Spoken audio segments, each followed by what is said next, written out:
Vamos lá, meus irmãos, continuando nossa aula, continuando aqui nossa aula de introdução ao Antigo Testamento 1. Hoje é o nosso quinto dia, último bloco. Irmãos, é muito gostoso estar estudando sobre tudo isso, que nem nós concluímos agora na aula anterior o livro de Gênesis, né? E quando nós pegamos a Bíblia simplesmente e lemos ela de forma sequencial, e percebemos com atenção ali a cronologia, nós notamos que passaram-se vários séculos.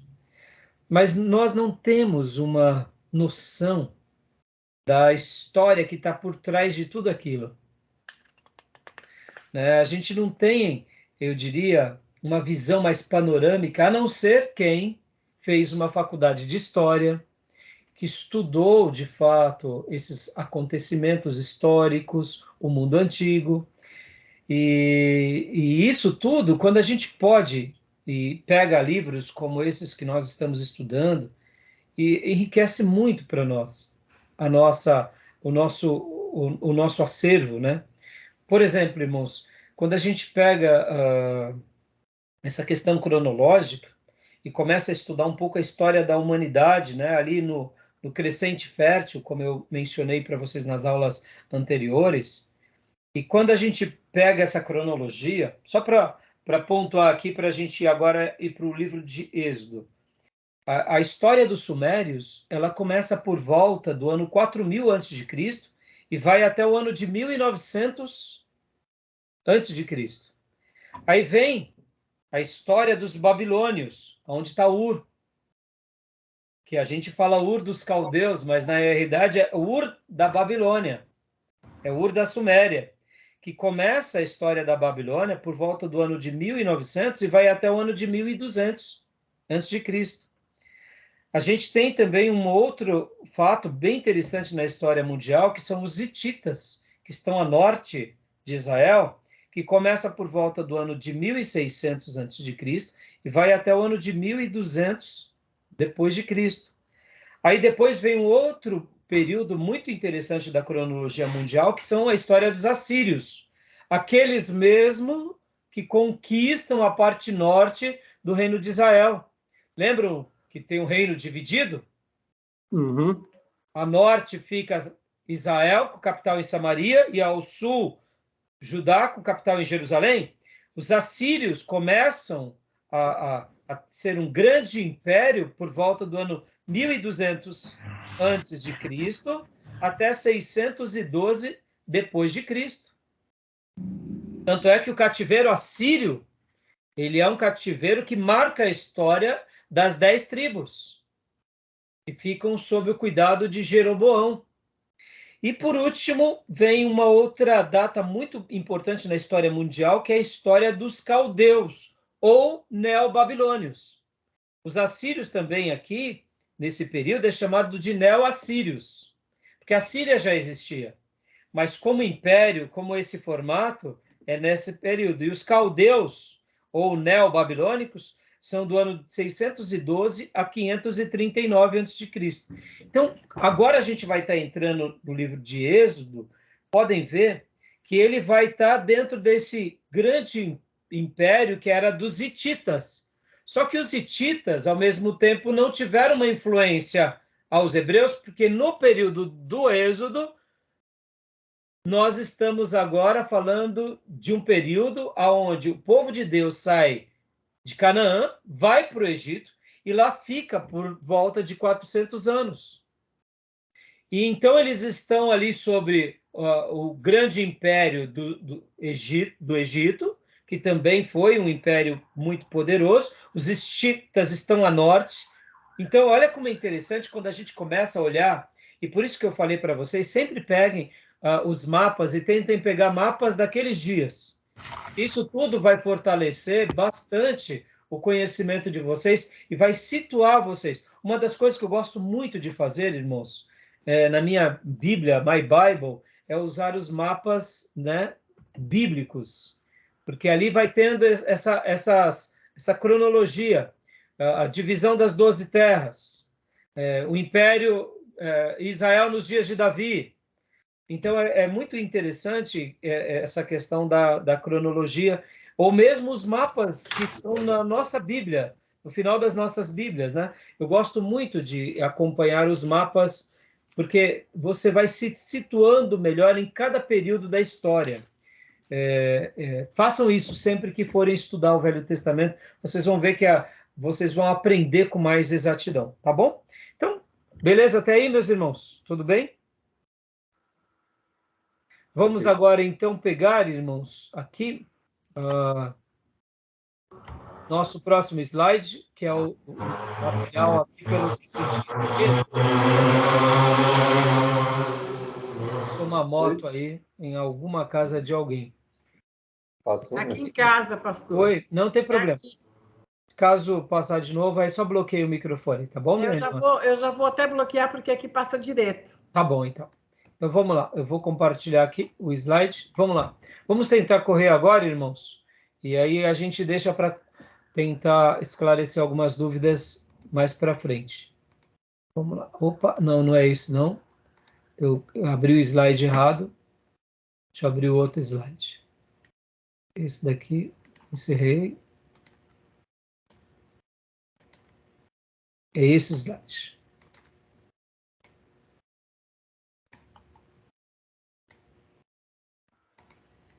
Joia. Estão vendo? Êxodo. Ok. Eu achei muito bonita essa foto, né? Por sinal. Êxodo. Aí vem aqui no hebraico. Irmã, faça as honras. Você que aprendeu um pouquinho hebraico. Como que está escrito aqui? Aqui, Shemot. Shemot. É isso que eu acho legal. Né? A pronúncia. Shemot. Né? Pode ver que tem alguns pontinhos na pronúncia. Né? São estes, pois, os nomes. E significa os nomes, né, minha irmã? Isso. Os nomes. Lembra que a gente falou sobre essa questão? Que os judeus, eles não chamam de Êxodo, eles chamam de Shemot. Ou estes são os nomes, se referindo às primeiras palavras do livro. No grego, é Êxodos, né? Aqui tem a palavra em grego, que é saída ou partida. Leia para nós, pastor Johnny. Livro do Êxodo, autor. Moisés, significa tirado das águas. Tema do livro, redenção e organização de Israel como povo da aliança. Data em que foi escrito, 1440 a.C. Data do êxodo, saída, partida, 1445 a.C. Olha que interessante, né? O professor Fabiano usou alguns livros. Há uma diferença entre a datação, tá, meus irmãos? Sobre essa questão da data. Vocês vão ver que alguns livros, inclusive clássicos, vão trazer a questão do Êxodo em uma outra data. Vocês chegaram a já ver isso em algum outro livro? Data em que foi escrito e data da saída do Êxodo? Vocês já chegaram a ver isso nos livros de vocês? Não. Ainda não? No livro texto, desculpa. Pode falar. No livro texto do Ellison, bate com a data do... Tá no Isso, exatamente. Mas vocês vão ver que alguns autores, e aí, inclusive autores até, eu diria, bem conceituados, eles vão trabalhar na possibilidade de ser outra data, tá, irmãos? Ser outra data. Então, assim, isso pode acontecer? Pode acontecer. É uma constante acontecer? Não é uma constante. Mas por que eu estou falando isso? Porque caso vocês vejam algumas outras datas e algumas discussões sobre isso, não achem que isso é novo, tá bom? Não é porque alguns autores estão fazendo uma outra datação que eles estão falando de algo herético, tá bom? Por que eu estou falando sobre isso? Porque alguns escritores, principalmente, vamos pegar aqui alguns teólogos, né, vão trazer, por exemplo, 1450, 1440, e outros vão trazer datas até bem diferentes daquelas pelas quais a gente está acostumado. Mas isso não significa que seja uma heresia, tá? Como vamos dizer assim, são pesquisas difíceis de fazermos, a datação acaba tendo essa variação. Eu quero lembrar para vocês que não havia um calendário unificado na antiguidade. Então, por exemplo, irmãos, quando nós estamos estudando um pouco sobre a história do Egito Antigo, você vai ver que são vários faraós em várias dinastias. Deduzimos que o faraó dos dias de Moisés seja aquele. Deduzimos. Mas pode ser que não seja.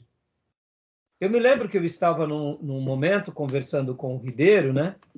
E disse assim, mas Ribeiro, por que nós não temos tantos detalhes falando sobre, por exemplo, Moisés, textos escritos, descobertas arqueológicas? Ele me deu uma resposta que... porque durante muito tempo eu fiquei perguntando para mim mesmo por que no Egito, hoje nas escavações, você não tem assim, mais riqueza histórica, arqueológica sobre Moisés, sobre os hebreus, etc, etc e tal. Aí o Ribeiro disse assim, ele falou assim, pastor, é simples. Você não registra a história sendo um derrotado, você registra a história sendo um vencedor. Vamos lá. A história no Brasil, a nossa história, como brasileiros, a gente não duvida do que aconteceu? O nosso passado não é duvidoso como brasileiro? Uhum. Sem dúvida. Tudo. Em questões nesse último ano, o que as pessoas ficam dizendo sobre... por exemplo, não, fulano de tal é inocente, é um descondenado. Mas não foi condenado, é descondenado. Até o nosso passado é incerto. O Júnior vai poder argumentar com melhor riqueza no direito, mas pode ver, se reconstrói a história. Eu lembro que eu assisti uma temporada mexicana nos dias da pandemia. Minha esposa, ela ficou grávida depois de muitos anos, foi uma surpresa para nós na pandemia. Depois ela perdeu e, em função disso, nós perdemos o bebê e ela teve aqueles problemas pós-parto, né? Que a mulher sofre, como que é o nome mesmo que se dá? Depressão pós-parto? Depressão pós-parto. Os hormônios dela ficaram muito agitados e eu tive que cuidar dela assim como um bebê, eu e meus filhos, a gente revezava. E ela tinha umas injeções químicas dos hormônios que era uma loucura, irmãos. Graças a Deus, tanto eu quanto os meus filhos tivemos sabedoria de lidar. Mas a depressão pós-parto, na realidade, o que acontece? Há uma explosão de hormônios na mulher que ela fica tendo picos. E ela não se conhece, é uma loucura, realmente. Mas, voltando.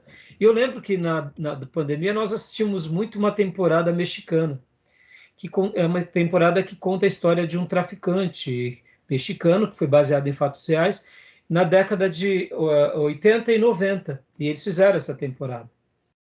E lá nessa temporada mostrava algo muito cruel, que era o seguinte: esses narcotraficantes chegaram nos jornais e queimavam os jornais, apagavam tudo do sistema para apagar as fotos e não ter rastros, né, das histórias dos traficantes. Irmãos, os poderosos fazem isso, eles tentam reconstruir a história. Isso é real. E aí eu digo para vocês, hoje a tecnologia está aqui, a gente fica vendo como que as pessoas elas são manipuláveis. Imagina há 100 anos atrás. Então, muitas coisas que a gente aprendeu como certo, fica uma pergunta, será que foi aquilo mesmo? Será que aquilo aconteceu? Né? E aí, isso é debate para um outro assunto. E uma coisa é fato, né? Uma coisa é fato, outra coisa é a versão de quem come. Exatamente, mas muitas vezes, né, Júnior? A gente sabe que há uma influência, há um poder, há uma mídia que domina, claro. E eles vão perpetuando o que eles querem. E agora vamos imaginar isso na história mundial. Irmãos, é praticamente Se não fosse os achados arqueológicos, seria impossível a gente chegar a algumas conclusões. Olha como que isso é complexo. E aí o Ribeiro me deu a resposta, irmãos. Qual foi a resposta? Ele falou, pastor, meu amigo, é simples. Quem registra a história, registra na perspectiva de que vence, não de que foi derrotado. Você acha que o faraó lá, que foi humilhado por Moisés, pelo povo hebreu, vai colocar lá, eu, faraó, tal, né? Recebi as pragas do Deus hebreu. Ele não vai registrar isso. Né? Então, é interessante que vamos dizer assim, essas páginas negativas ficam esquecidas. E depois eles tentam registrar a história daquelas conquistas que eles tiveram, como acontece com os políticos. Eu construí tal escola, tal rodovia, tal empreendimento, tal usina, né? É assim, eles não registram. Então, isso apaziguou meu coração, porque eu particularmente queria ter mais acervo da época dos hebreus, dos judeus. Mas os judeus, para os egípcios, foi um calcanhar de Aquiles, né? A história. E então eu fiz esse comentário para mostrar um pouco como isso é relevante, né? Então, quando há assim variações nas datas, é porque realmente a gente não sabe. E o tema do livro é a redenção e a reorganização de Israel como povo, o povo da aliança. Isso que é mais fantástico. Tudo bem até aí, meus irmãos? Algum comentário, alguma dúvida? Só no livro Panorama do Antigo Testamento, ele usa a mesma data do Edson. Pelo menos nisso eles concordam. Isso é porque o nosso querido professor Fabiano, ele seguiu essa data. A maioria dos livros, por exemplo, aqui, Parker Jr., ele também vai trazer datas bem parecidas. A maioria dos teólogos, eles vão ter, assim, uma data próxima, né? Sim. Aqui, 1447 a 1421, a data do Êxodo. Então, a maioria vai traçar. Agora, não se assuste se vocês verem, por exemplo, alguns autores ortodoxos tratando que o Êxodo também foi por volta do ano de 1200. Pastor, mas é possível? Aí são discussões teológicas, discussões que seriam mais voltadas, né, a alguns estudiosos que vão falar que a data pode ser 1290, 1250, e aí eles vão trazer, por exemplo, algumas dinastias, por exemplo, o ano de Merneptah, que foi por volta de 1250. Quer dizer, então, esses assuntos sobre a data, irmãos, é importante? É importante.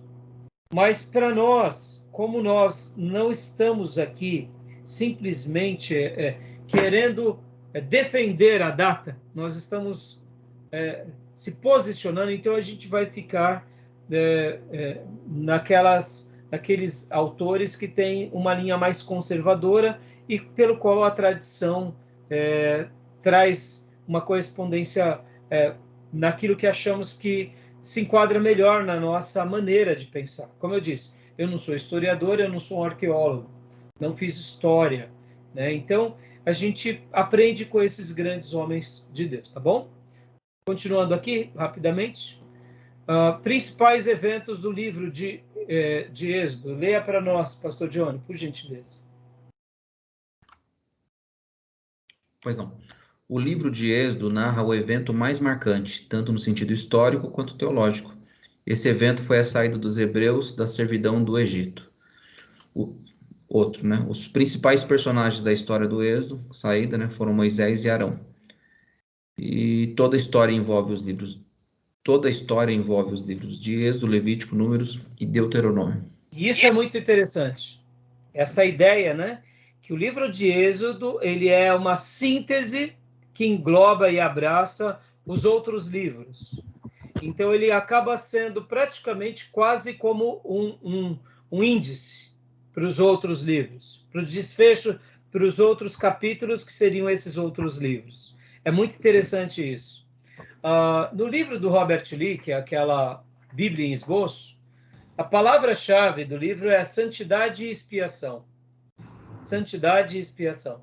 E a mensagem é: o acesso dos redimidos a Deus somente pelo sangue.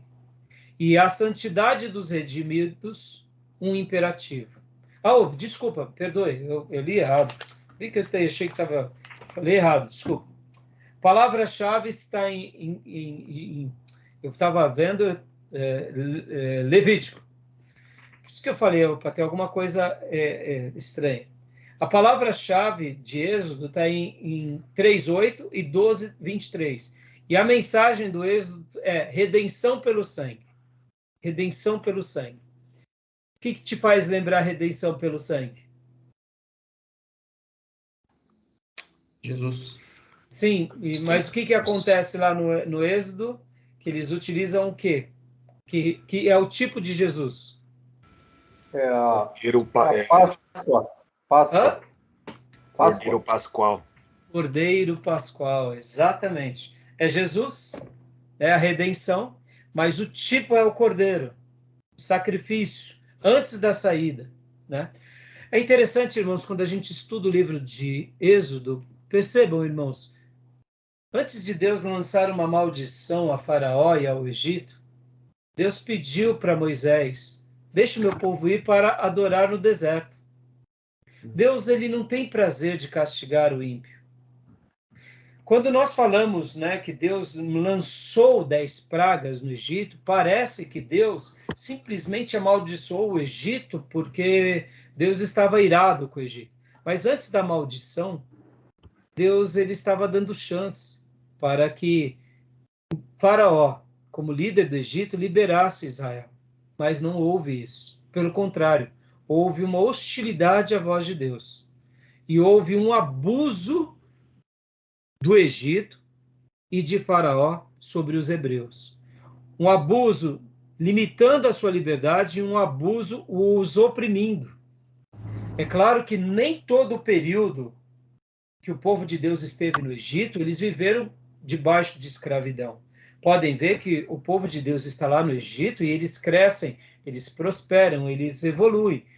Outros faraós existiram, outras dinastias existiram. Quantas? O livro de Êxodo, ele não fica explicando nem a cronologia, nem as dinastias, nem quantos faraós. Ele vai trazer o foco do que realmente importa para nós como povo de Deus. No entanto, há o apontamento de um faraó cruel, ou de alguns, que começam a pesar a mão.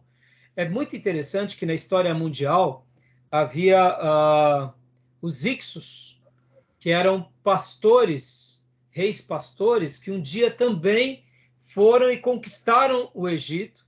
E tem várias dinastias, quando a gente vai estudar um pouco a história do Egito, você vai ver isso. Então, a gente não sabe exatamente o que aconteceu, mas uma coisa é bem fácil de ser discernida, que é aquela questão do poder. Então, Israel, enquanto foi útil, eles trataram bem. Quando eles viram que Israel poderia também se rebelar contra eles e, quem sabe, querer dominar, porque pense você assim, irmãos, Faraó e os egípcios, assim como os príncipes egípcios, eles viam aquele povo de pastores como uma grande oposição. Quem me garante que eles estão aqui já há alguns séculos e eles não vão dominar sobre nós e vão nos escravizar daqui a 1, 2 séculos? Quem garante isso? Isso é muito interessante quando a gente começa a pensar nesse prisma. Vamos pensar como povo. Eles estão lá no Egito durante 4 séculos. Eles crescem, eles aprendem, eles evoluem, eles expandem, eles se capacitam. Ora, você acha que eles vão continuar sendo um povo que simplesmente vai estar em harmonia conosco? E eles estão crescendo em população. Opa, espera aí. O que um faraó, um príncipe, um sacerdote pensaria? Eles são um perigo para nós, é uma ameaça. Por isso que aquela questão é bem fácil de imaginarmos como acontece hoje nas nações. Pode ver, irmãos, que hoje um dos povos mais temidos no mundo, uma das nações, são os muçulmanos. Aonde eles chegam, eles assustam. Por quê? Porque, em primeiro lugar, crescimento geográfico e o crescimento numérico mesmo. Enquanto um francês casa-se e tem um filho, um muçulmano tem 10 filhos. Então, a quantidade de muçulmanos em poucas gerações aumenta demais lá na França e na Europa. Isso não assusta os franceses? Claro que assusta. Não assusta os ingleses? Claro que assusta. Aonde chega uma comunidade de muçulmanos, em questões de 10, 20 anos, eles quadriplicam em progressões geométricas. Enquanto o povo nativo, ou aquela nação, está tendo problema, como, por exemplo, os portugueses, porque muitas vezes tem incentivo para que se tenham mais filhos. É interessante isso daí, né? Então, pode ver que isso assusta aquelas famílias que já dominam aquela nação. E você vai começar a ver um islâmico como? Como um amigo, como um aliado ou como uma ameaça? Entendeu? Interessante esse pensamento, né? Isso não justifica a crueldade, mas pensa isso na antiguidade. Foi por isso também que a gente entende o quanto os egípcios eles se sentiram ameaçados, né? Tá bom? Eu poderia... Pode falar? Sobre essa hostilidade de Faraó, como conciliar o livre-arbítrio, soberania de Deus e o texto que fala que Deus pesou o coração de Faraó. Então aí a gente vai deixar esse dilema para as aulas de teologia sistemática. Não vai dar para a gente trabalhar aqui não, porque aí entra um pouquinho mais em debates teológicos, sabe, Júnior? Não se preocupe que a gente vai tratar disso mas isso demanda bastante tempo, entendeu? Agora, relativo ao crescimento que você falou do muçulmano, hoje na Europa é uma preocupação muito grande, principalmente da França, de perda da identidade cultural, porque os muçulmanos crescem muito na França e os problemas sociais multiplicam até a questão econômica e financeira. Hoje, a França tem praticamente, comparando ao Brasil, talvez mais gente de rua, em condições subhumanas. Exatamente. E é preocupante mesmo, Júnior, e eu estou tocando nesse assunto, não é para justificar Faraó, tá, irmãos? Não. É como a Bíblia fala, Deus endureceu, Deus tem um propósito, a gente vai trabalhar nisso com bastante maturidade aqui nas aulas, mas, assim, eu quis mostrar a complexidade que se dá. Irmãos, a gente vem cá, aqui no nosso quintal aqui, quantas são as vezes que o nordestino ele é maltratado aqui no Sudeste, porque ele veio para cá, estabeleceu e é muitas vezes mal visto, porque muitas vezes a gente briga entre os nossos, não é? Imagina nós recebendo aqui venezuelanos, haitianos, agora, por exemplo, né, sírios, né, outras, e de repente começa a tomar os nossos empregos. A gente tem esse senso nacionalista, isso é um fato, e é protecionista, e é nisso que viver o evangelho nos nossos dias é muito difícil, porque a gente vai ter que saber discutir essas questões, né? E a gente tem que ter coragem de discutir com ética e com moral, tá bom? Vamos ler mais um pouquinho, irmãos, para a gente encerrar, porque a gente leu muito poucos slides, então eu vou apenas passar rapidamente aqui, tá bom? Para a gente poder concluir a nossa aula. Vamos lá. Continuando, lê para nós, pastor Johnny, rapidinho, o Êxodo. Legal. Êxodo narra a chamada de Moisés, a libertação, a entrega da lei, a construção e consagração do tabernáculo. Levítico trata-se dos ofícios sacerdotais e levíticos, sacrifícios e datas sagradas, e outras leis. Já Números descreve grande parte da viagem pelo deserto, as murmurações, revoltas e a preparação para a entrada em Canaã. E por fim, Deuteronômio contém os discursos de Moisés antes de entrar em Canaã. O livro também discorre sobre as bênçãos e maldições e a morte de Moisés. Ótimo. Aqui no livro do Robert Lee, na divisão dele, eu achei muito interessante que ele trata do capítulo 1 ao 19, ele fala o seguinte, que é a parte da narrativa, em que está, do capítulo 1 e 2, a escravidão, do capítulo 3, a redenção, do versículo 15, 21, e do capítulo 3 ao capítulo 15, é a redenção, e do capítulo 15, do versículo 22 ao capítulo 19, é a educação. Então, essa primeira parte é a narrativa. Então, olha só que interessante, a divisão do livro aqui pelo nosso irmão Robert Lee. Escravidão, redenção e educação. E a segunda parte, ele vem como legislação, que é do capítulo 20 até o capítulo 40, que é dividido em duas partes, que é a consagração, capítulo 20 até o 23, e a adoração, que é do 24 ao 40. Então, assim, você vê, irmãos, por que eu estou falando isso? Estou pegando até um material aqui para mostrar o seguinte: fazer teologia é poder enxergar por vários prismas. Aqui agora a gente vai ter, por exemplo, a divisão do livro. Olha só, leia para nós, pastor Johnny. O livro dividido em 4 partes. Primeira, a libertação dos hebreus. 2, a viagem até o Monte Sinai. 3, o acordo de Deus feito com seu povo no Monte Sinai. E a entrega das leis morais, civis e religiosas. E 4, a construção do tabernáculo, lugar de adoração para o povo de Israel, e as leis acerca do sacerdócio e da adoração de Deus. Olha que interessante.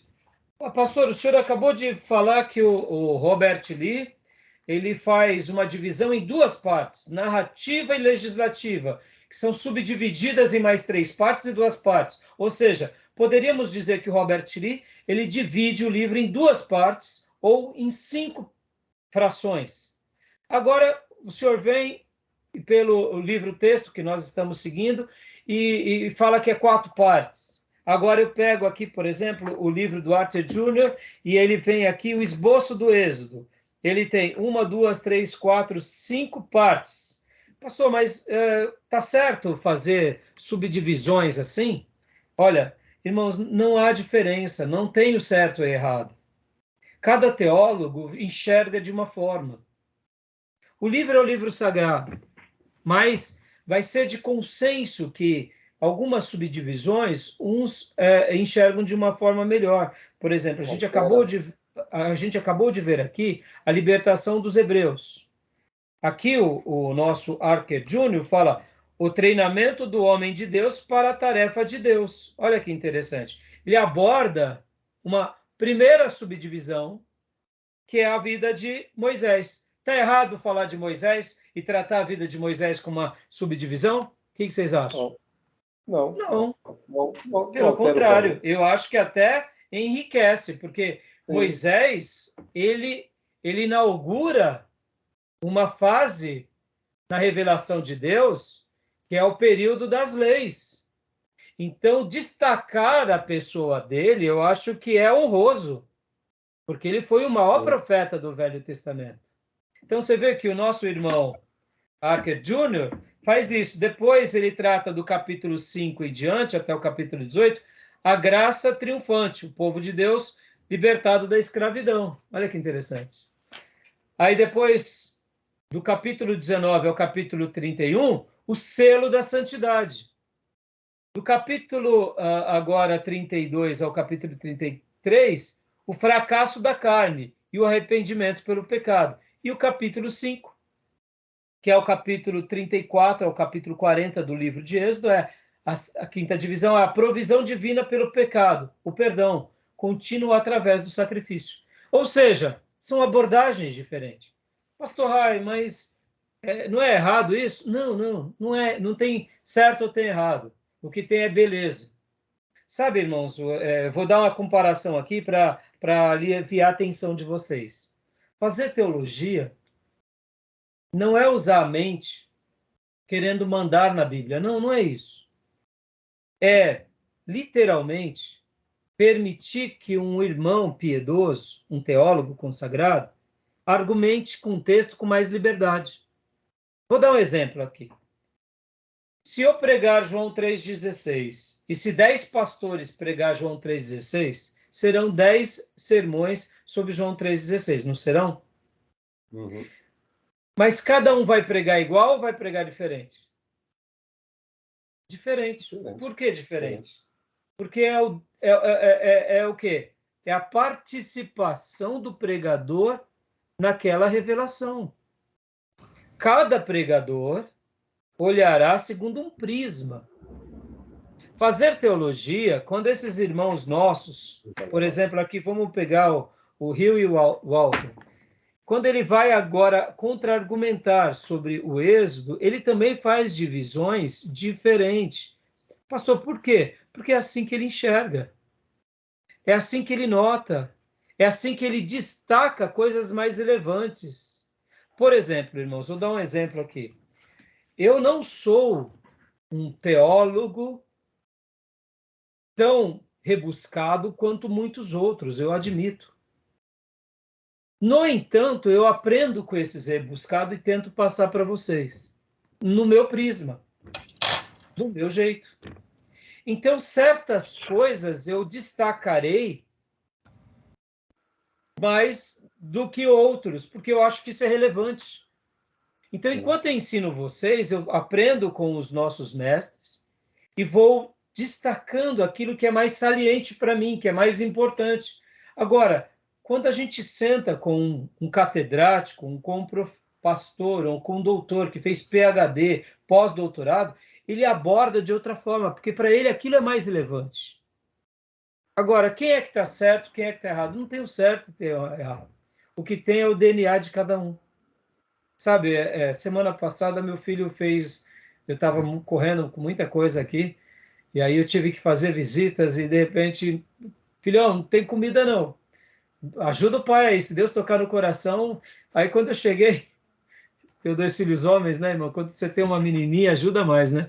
Aí quando eu cheguei, tava um cheiro de comida. Eu falei, opa, Deus tocou no coração, né, filhão? Aí o meu mais velho, que sempre nos ajuda, falou, não, pai, Deus tocou no coração, não, tocou no estômago. Aí a gente deu risada, né? E aí ele preparou o arroz e o feijão. Aí eu corri, ajudei ele, só fiz a mistura. E eu falei, puxa, filho, que curioso, não? É o arroz e o feijão, mas é o seu jeito. Ficou uma delícia. Ficou diferente, irmãos. Ah, mas é o mesmo arroz e feijão. Cada um tem o seu tempero, cada um tem o seu jeito. Por exemplo, aqui no livro do nosso querido irmão, como eu disse, do Rio, Panorama do Antigo Testamento, aqui vai dar uma data também sobre o Êxodo, né? Ele vai trazer uma data, aí ele vem trazendo, né, várias posições, e ele traz aqui vários debates interessantes. E é bem legal o assunto dele. E aí depois ele vem trazendo o esboço do livro. Olha só que interessante, esboço do livro. 1. Israel no Egito. 2. Jornada do Egito aos Sinais. 3. Aliança e lei no Sinai. 3 divisões do livro. Pastor, qual que está certo e qual que está errado? Tem isso. É claro que eu só dei os capítulos, e cada uma dessas partes tem as subdivisões. O que eu quero destacar com isso para vocês? Que assim como a data, assim como o autor, assim como o esboço, é muito bom quando a gente olha por vários prismas, porque quando vocês estiverem bem experientes nessa questão de estudo e de introduções e de pesquisa, vocês vão enxergar que alguma divisão ela é mais relevante para vocês. Mais didática, né? Mais didática. Em algum momento, essa divisão ela é mais útil. De repente, num outro estudo, aquela é mais acadêmica. Verdade. Então, na minha opinião, não é que um esboço, uma divisão, ela é melhor do que outra, mas elas se completam, entendeu, irmãos? Elas se completam. Por isso que a gente usa vários livros, para que a gente possa nadar, tá bom? Nessas várias águas, tá bom? Bom, eu vou parar aqui, ó, o Êxodo, a revelação do nome de Deus, tá bom? A gente vai parar aqui. A revelação do nome de Deus, tá bom? Porque aqui demanda já um assunto maior. Mas tudo bem até aí, meus irmãos? Ótimo. Tudo bem? Eu vou tentar correr mais nos slides. Eu gostaria muito que vocês pegassem firme nos livros. Vocês viram que os nossos esboços, eles são mais simples. Eu estou em contato, acabei de receber até uma mensagem da professora Márcia Zollner. Eu vou pedir para ela a permissão para que a gente passe os vídeos dela e as aulas delas Irmãos, as aulas da professora Márcia, assim como... Gostaram do vídeo do Ribeiro, né? Gostaram bastante. As aulas da Márcia, as aulas do professor Ribeiro são aulas riquíssimas de informação, porque eles estão ali gravando uma aula e dando apenas conteúdo. A nossa aula aqui é uma aula em tempo real. A gente vai tentando caminhar esclarecendo as dúvidas. E é claro, né, irmãos, eu vou me esforçando aqui para tentar responder para vocês na medida do possível, tá bom? Tudo bem? Tranquilo? Muito bom. Alguma dúvida, algum acréscimo, algum comentário? Só gostaria de dizer, referente ao êxodo aí, falou de lei, né? Legislação, que Deus entregou a Moisés. Isso que eu falei aquela outra vez, que remete ao direito, né? O direito positivo é o direito escrito. Que a gente percebe que o direito natural está conosco, não matarás. Você entendeu? Mas tem direito que ele tem que ser positivado, ele tem que estar escrito. Entendeu? E o direito lá, à vida, né? O direito à vida, ele vem bem antes do direito escrito. Maravilha, meu irmão. Obrigado pelas explicações aí que nos enriquecem. Irmã Cleusa, Gil, pastor Johnny, mais algum comentário? Não. Alguma dúvida? Não? Não. Então tá bom, meus irmãos. Querendo Deus, nos vemos quinta, no mesmo horário, na nossa classe. Irmã Cleusa e irmão Júnior, estão gostando do formato assim, dessa classe? Desse jeito? Tá bom. Eu tô gostando. Né? Eu acho que ela completa bem como se nós estivéssemos lá na nossa sala de aula, né? Oxe, com certeza. Tá ótimo, tá ótimo. Acho que... Eu só acho que vai chegar uma hora que eu vou ter que limitar o número de alunos para a interação ser mais agradável. Eu não vou poder ter 50 alunos numa classe. Entendeu? Porque vai ficar muitas dúvidas e pode ser que não flua. Mas já pensou? Eu não entendi isso, professor. Eu acho que vai ter que ter um limite assim de uns 10, 15 para poder ter uma classe mais saudável. Sim. Né? E aí, esses outros, não que a gente vai ter que trabalhar mais, né, em outros horários. Eu não sei como a gente vai fazer, porque eu não sei se mais do que 15 ou 20 ficaria bom, né? Para uma classe do médio, porque a nossa classe, lembrando que ela é médio bacharel, né? A grade é médio bacharel. Né? Então, verdade. Assim, talvez não fique tão... Deus proverá. Mas Deus, vamos ver. Proverá. Eu não vejo a hora de ter esse problema. Muito bom. Veja a hora. Veja a hora de falar assim, é que nem igreja. Ai, meu Deus, tem que construir de novo, ficou pequeno. Sim. Tem que ir para um lugar maior, irmãos. Mal acabamos de construir. Sim, que Deus nos ajude, em nome de Jesus. É o problema que toda igreja quer ter, né? Esse é o problema santo, né, pastor? Verdade. Então tá bom, meus irmãos, é uma honra estar aqui com vocês. Obrigado, viu? Deus abençoe. Amém. Até quinta, querendo Deus. Amém. Qualquer dúvida, me chama no WhatsApp ou no grupo, tá bom? Tá bom. Deus abençoe. Graças e paz. Graças a paz. Boa noite. Uma noite abençoada a todos. Boa noite, irmão. Amém, irmão. Fica na paz.